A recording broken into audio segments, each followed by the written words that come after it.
dun, dun, dun, dun, dun, dun, dun, dun, dun, dun, dun. Sorry, we were just Skyping here. I just noticed that was the Skype ringtone. That's our entrance. We need to roll with that for a time being. I like it. I think I'll get a little remix going on. I think we should sing to it while it's dun, dun, dun. Oh. It's like, welcome to the Max and Vernon Project. Welcome to. It should be like the Skype ring. Welcome to. We're glad to have you here. Welcome to Max and Vernon Project. Every time it should be a different singing voice.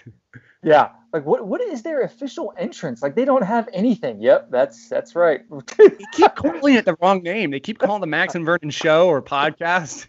They don't even name their show correctly. Who are these fools? Who gave them this?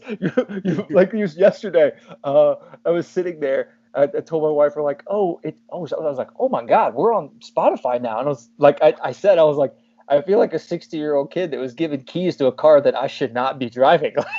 Yeah, it's like there's a level of like for $24 a month, two knuckleheads can make a podcast. Oh my God. Their voice can be heard by millions if not careful. We're glad that all tens of you that are listening to this right now. Hey, you know what? I appreciate everyone that has supported this because right now our production quality is basically goose egg. We have one microphone over here, and we have. Hey, my microphone is coming this week. So microphone is on the way. I'm sorry, Michael is not here yet, but the microphone is on the way. Amazon delivery is not what it used to be. Oh, no worries. It's okay. But we have production quality. We have extraneous noises in the background. Sometimes it sounds like a ghost. Woo, just there's low hums. Sometimes we forget we're recording. It's really cool that people still listen. Random Nerf battles. My kids walking in the garage. I'm going like this. Stop. No. Please, no. Well, the other day, Kelsey was over here like cheese grating. I'm not sure she was doing I wish people could see this. Not everyone's like that. That is a terrible sound for a cheese grater. Maybe it's like a blender. We're blending marbles or something. I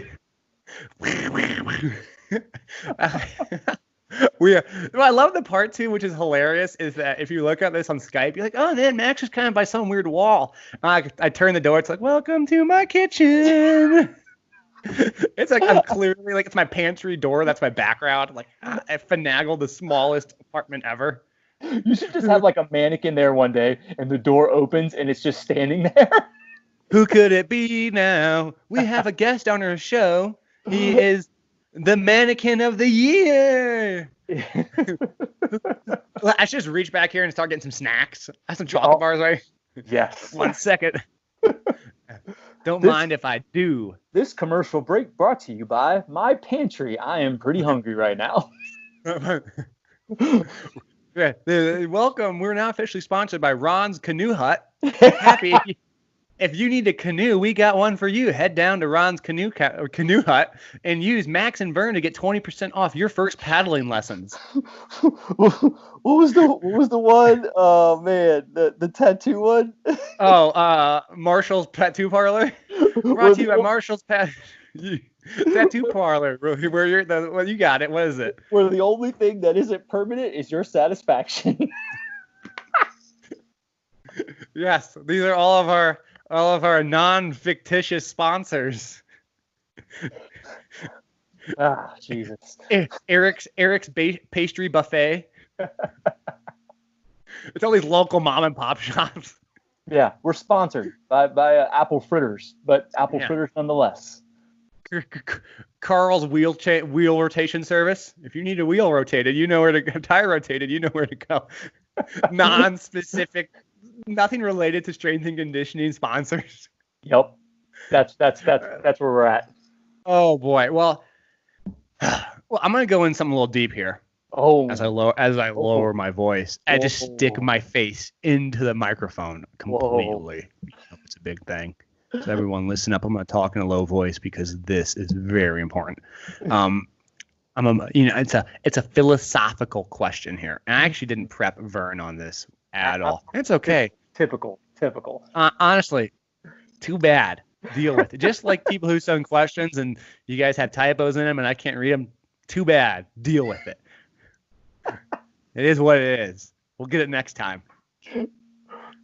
So I was reading, thinking, and internalizing. This is actually kind of a deep topic, but I like to preface it anyway. And it's a concept that we are what we sample. And the example is that, it's like you are what your environment is, kind of thing. And there's some actually very interesting evolutionary thoughts behind hierarchical systems, for example, in brain formation. And the way that it is formed is called functional morphology. And it just means morphology means the what it looks like the physical characteristics of it, and the functionalness means that the physical characteristics represent the function of what it is.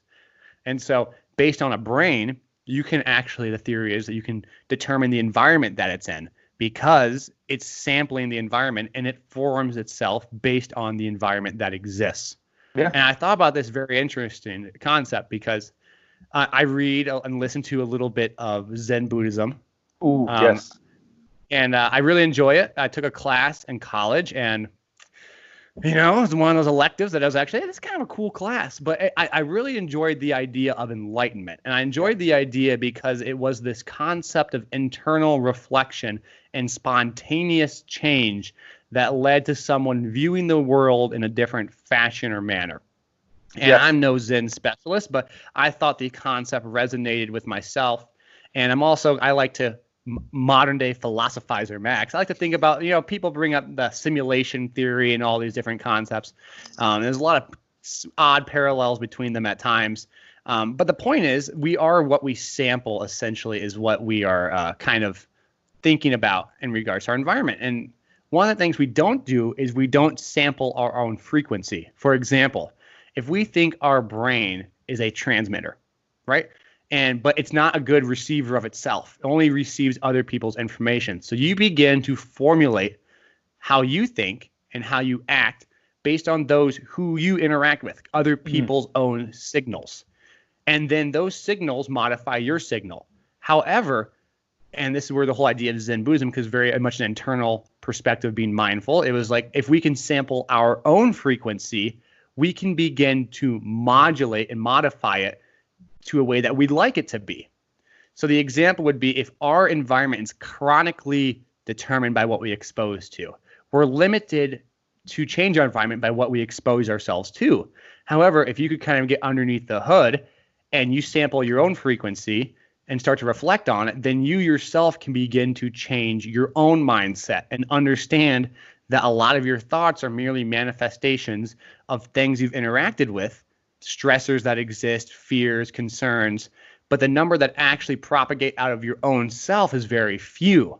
It's a lot of it is this synthesized fashion. You go out there and you hear people, you then build concerns and fears. But if we take time to internally reflect and we have the ability to then self-analyze in a fashion that maybe can help us realize where these stressors are coming from. Yeah, I totally agree. It's almost like the concept of the first time you hear yourself talk. Like you said, you can't receive what you transmit. I only hear, when I talk a certain way. Now, if I hear that recording, like when we listen to these podcasts, I'm like, oh my God, like I sound terrible, but it's like that quick feedback. And now how often do we actually reflect on what we are doing or our current situation or truly, think within? So I actually loved it. I mean, Jesus, this is a great one. But like Stoicism is one of my favorite things. And just that constant reflection of, thinking about yourself and taking care of yourself and constantly changing. And I think the concept that you said specifically about being a reflection of your environment is, we perceive things in the outside world of which they become our realities. So it's when I experience a certain situation, I equip that to this is my reality. You're a reflection of what's going on. You hear the things of like, you are the average of the people you spend the most time with because, mirror neurons and whatnot of just mirroring what they're doing and their actions. That's why when people say, man, that kid doesn't know how to act, they got such bad kids. No, they don't.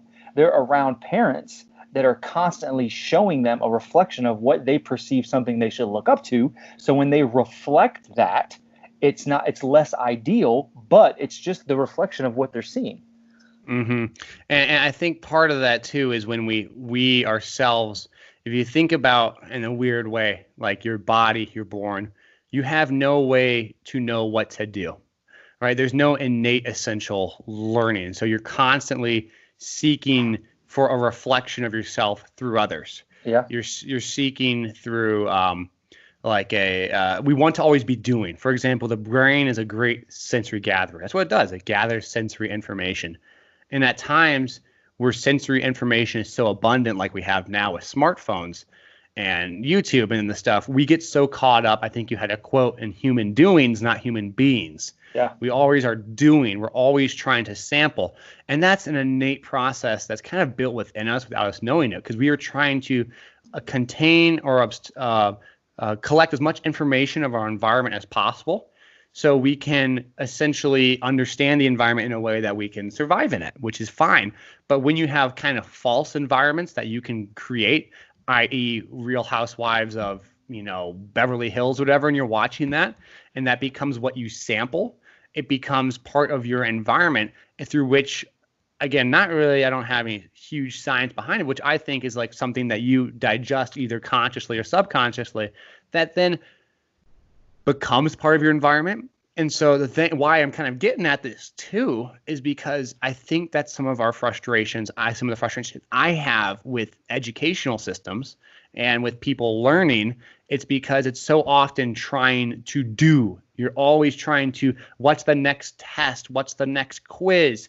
And it's not, and it's end. You done, and you go to the next one. You go to the next one. You go to the next one. It's kind of like so busy. You're trying to, pick all the vegetables instead of grow your own situation. And so we need to be better farmers, not just hunters and gatherers.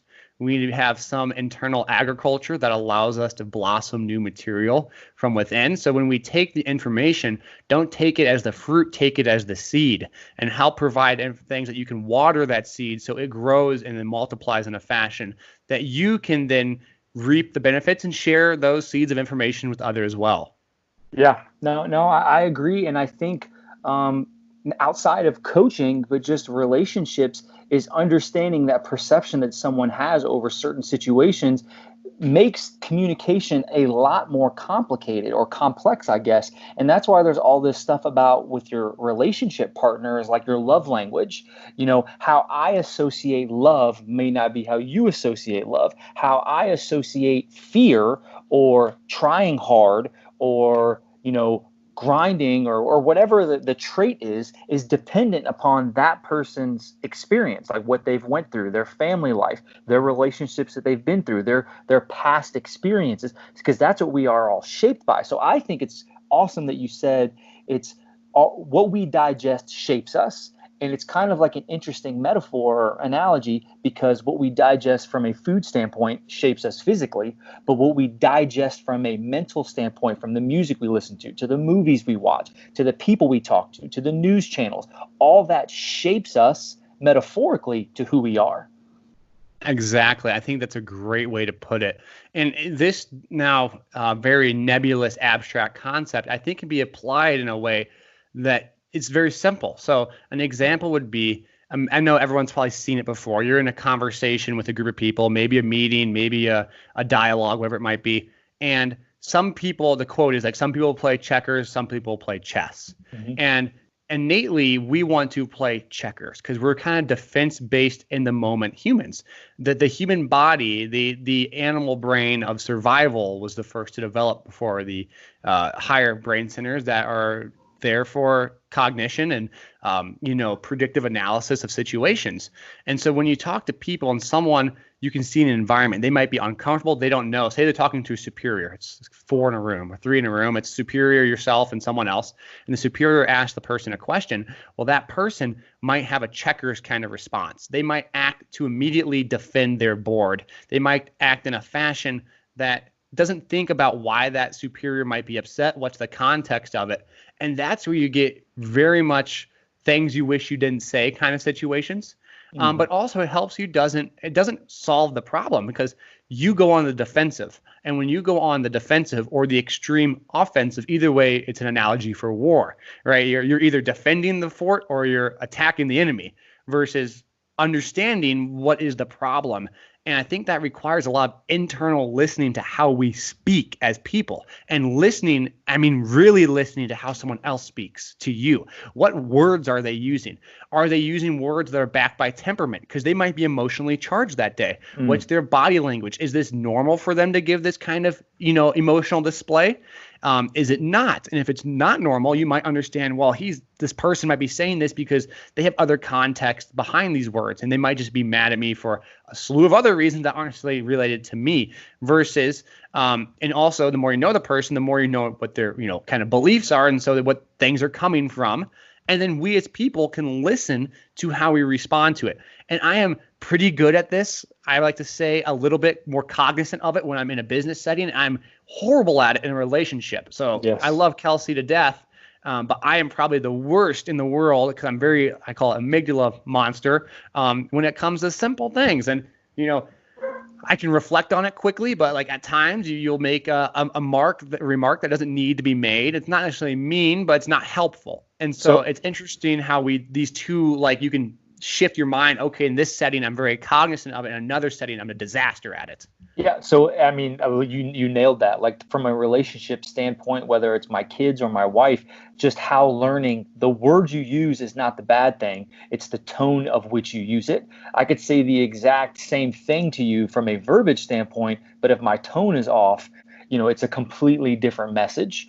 And I think you said, I guess I'll give a good paradoxical thought to chess versus checkers is when we think about chess, it's good to be thinking about the next thing. But oftentimes, I think sometimes we get caught in a mindset where we're automatically always thinking ahead. Like I'm anticipating your next move, so I have this move. And I think from a relationship standpoint and communicating, I catch myself doing this sometimes when we're like in an argument or maybe even we're just talking and I am anticipating your response and I already have a move. If you move your rook, I'm going to move my knight over here. I already know it. Whereas the checkers metaphor, I think is sometimes good. Like just in the moment, just moving. In the moment, just moving. Like I don't always have to be thinking ahead. And I think sometimes is just as human doings, that's what we do. It's what's the next step? Oh, I'm already thinking, hey, I got to do this, so I can do this, so I can do that. Instead of just spending your time in that rest stop,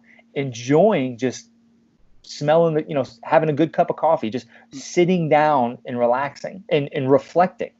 So I think you hit it on the head because maybe I had misphrased the thinking ahead portion, and I think you elucidate it in a better fashion. It's not thinking ahead, but it's being aware in the moment. Being aware in the moment means listening to both sides, and that actually parallels the whole idea of Zen Buddhism, where it's being mindfulness in our daily practices. And to think ahead is what actually causes a lot of these issues when you're overanalyzing something, and the response should be contextually quick, but not necessarily mean. Like quick doesn't mean mean, but if you're truly in the moment, you'd understand your emotions and their emotions, and you would say something maybe that isn't as horrible or mean or as detrimental to the direction of the conversation itself. And so I think you actually really hit that on the head, where at times we might think we're being cognizant, but actually what we're doing, we're hyper analyzing a situation that manifests these thoughts that aren't actually situations that exist. You might start doing things that are comparative in nature, or you might start to think, oh, well, they're going to say this if I say this, and it makes you mad and you haven't even said anything. And it's like we have this a lot, and the parallels to this and what we think about in our jobs is like making this podcast.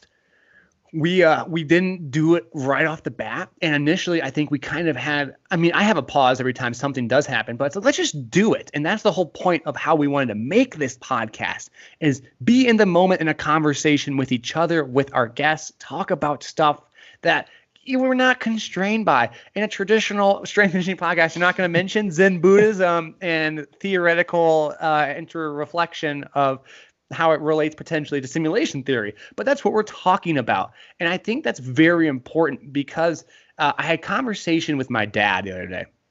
And my dad is a very smart guy, and he's very charismatic, and I look up to him quite a bit. But the point is, he made a comment. He goes, those that know the least try to be the most formal. He goes, it's a very interesting reflection.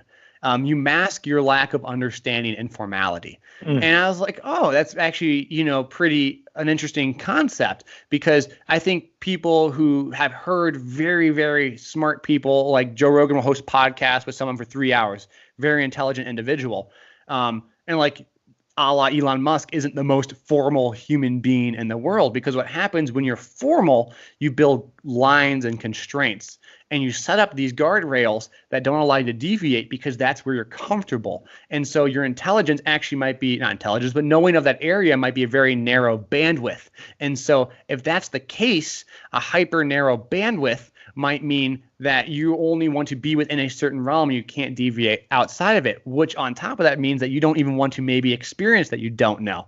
And so when we have the conversations, I think communication, I think there should be some level, I don't want to call it formalness, because I think formalities are different than looking appropriate for a conversation. Like if you're going to a job interview, don't wear a backwards hat. Max told me not to be formal, man. For sure. Like, no, that's not what I'm trying to say. I don't think formal is a parallel to your attire and your a look at a situation that contextually fits it. But I do think it's something like a rigidness that we apply. So it's like a formality, i.e. we're doing something in legalese where the wording is very, very specific. And so when someone's talking or someone's doing an interview, I must give this book answer. Let me tell you about the hallicus longus really quick. And you're like, oh my God, like, dude, come on. Because the words that we use can build barriers within the conversation that we have. And so people message me, Max, why do you have so many typos in your posts? And I said, well, did you read it? You go, yeah. Oh, well, then I don't care. Like, I'm not going to Did you understand what I was saying? Yeah. Okay. Well, that's the point, right? What's the purpose of this? I'm not trying to showcase my intellect through grammarness of me. Yeah. And so I think that's what we do, though. We mask our uncomfortabilities, maybe our own areas of concern, our own self-conscious aspects through formality itself. Well, I mean, that's a very interesting point, because I would even think about myself and like some of the podcasts I've been on in the past and speaking engagements. And I'm like, oh my God, this has got to be perfect. This is going to be the reflection of me. Someone's going to watch this and they're going to be like, that's Vernon.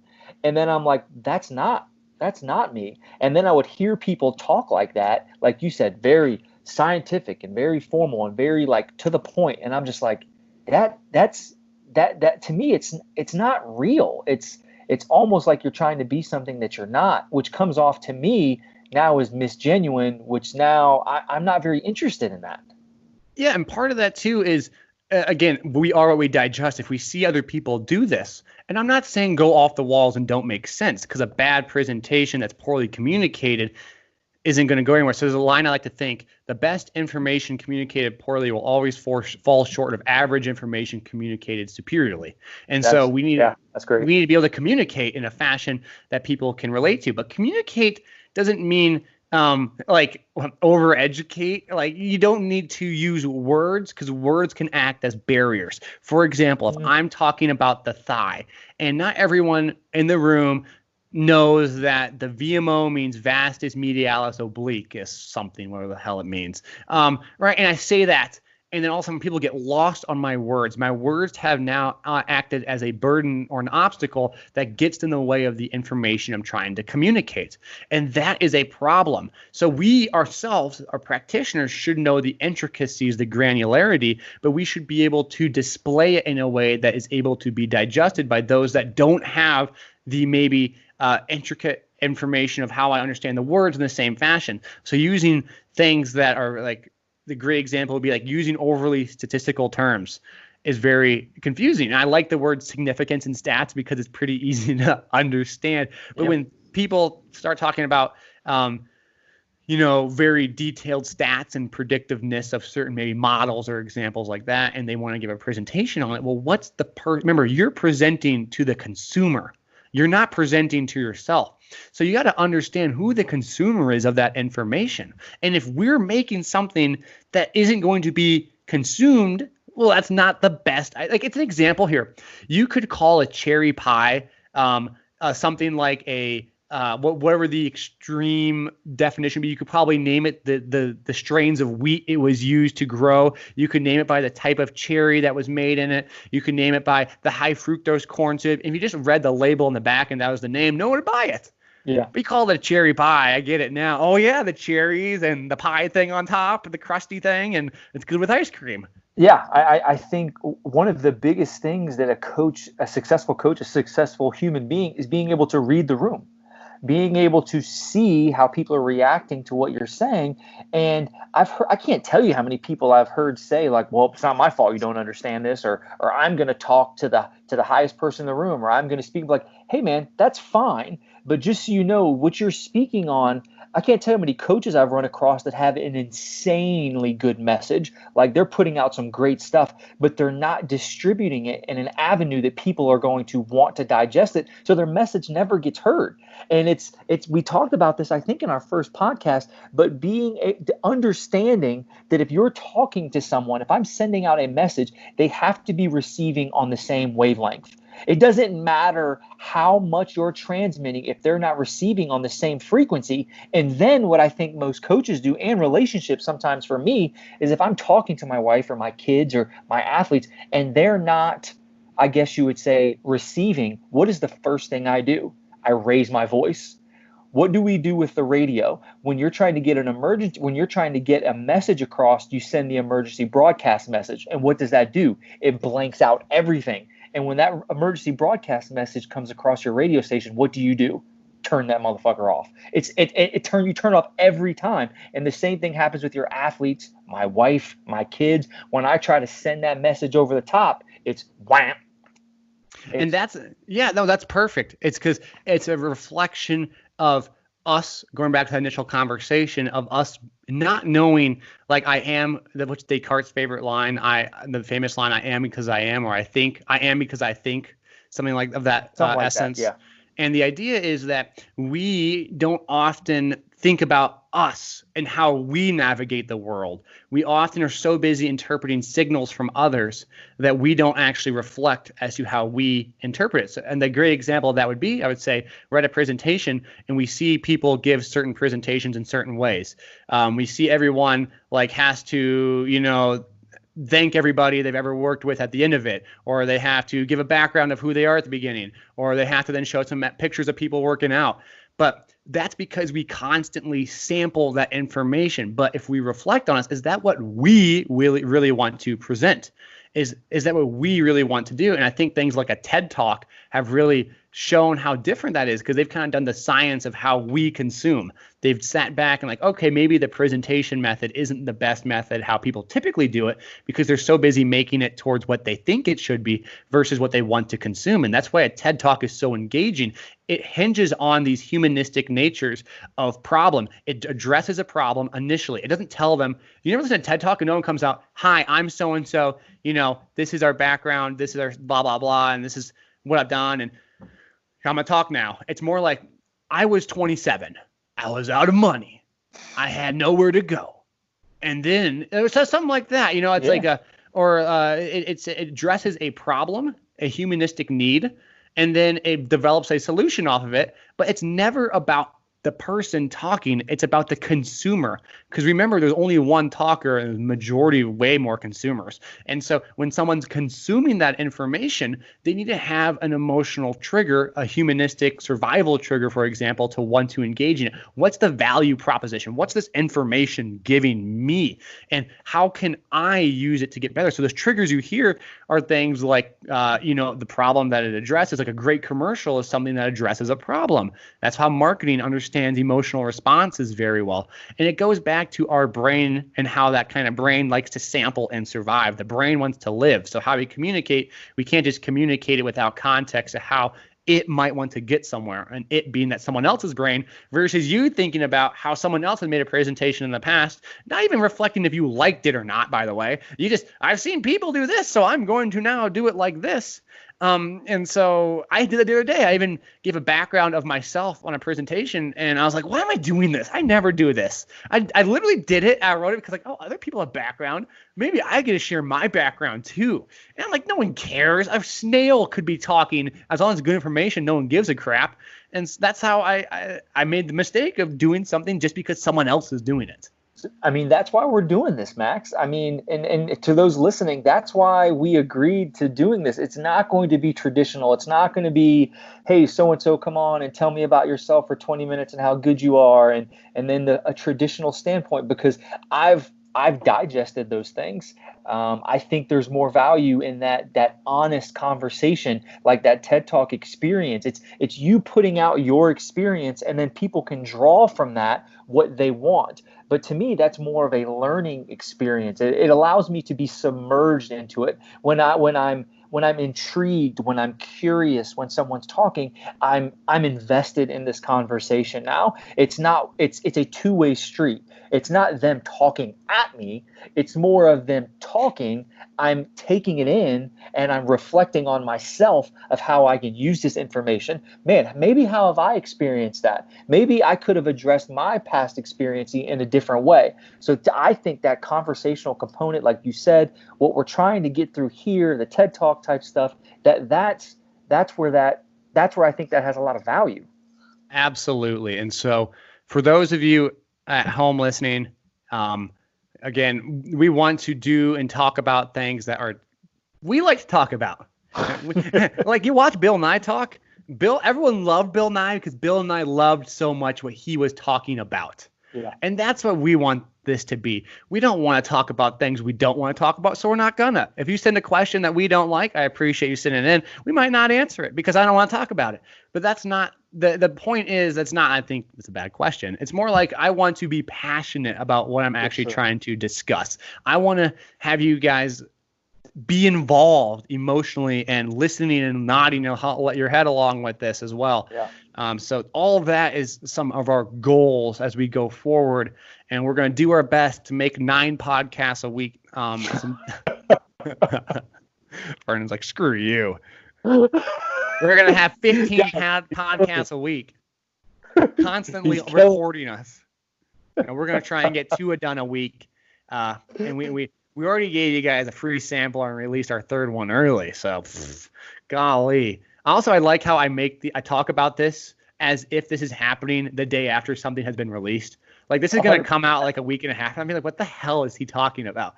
And you're like, dude, what your last talk, you did not say that, even though we recorded it like yesterday. And you're like, our previous podcast, we released them in the wrong order. Yeah, the chronological outlook on our podcast make no sense. If someone drew like a map, it'd be like, I'm not sure what timeline they're working on, but it's not the one I'm working on. It makes no sense at all. Oh, well, on that note. No, I think this is a good topic, and I think it needs to be explored more, and just reflecting on yourselves. And I hope people, when you hear not just our podcast, but other podcasts, other avenues, reading other things, allow yourself to actually reflect on what you're digesting. I think far too often than not, it's almost like people listen to things or go to a presentation or read a book, and they're literally so obsessed with just taking one takeaway that they don't allow themselves to just relax and watch. And one of my favorite things is I always give the example of the notepad. Like there are certain people that take notes on every single line because they're just trying to take, versus the person that leaves a couple spaces between lines so that you can take what you heard and then reflect on it and see how you can become better based off of what you heard. Absolutely. I think I get my best learning done when I'm reading and I don't realize I'm reading, but it becomes visual. It's like this. I become in a story, and a good presenter, I don't even notice the presenter. And I go back to presentations, we mentioned it. Like a good presenter or teacher, the whole time you're so engaged in the topic and not them. And you're lost in it in a way that a book wraps you in. A great book or novel or whatever you read out there, or a documentary or YouTube video, is something that wraps you in to where you start almost like visualizing along with them what they're saying. Oh, this situation, you're imagining it. And now you've put in many different resources of your own context, because you're actually like developing your own context as you visually think about it. Like, oh, wow, this is how I would use it. And I think it helps ingrain it a little bit more. But then remembering that as us as producers, that people want to feel that same way. And so that's where we can reflect and do our best from that standpoint. Thank you guys for listening. Again, thank you for Randy's Canoe Hut. I don't think it was Randy the first. It was Ron. I called Ron's Canoe Hut. We're gonna lose our sponsors now, Max. Way to go. Sam Sprinkler Palace. It's all like gardening. What is it? Terry's Mulch. Karen's Croissants.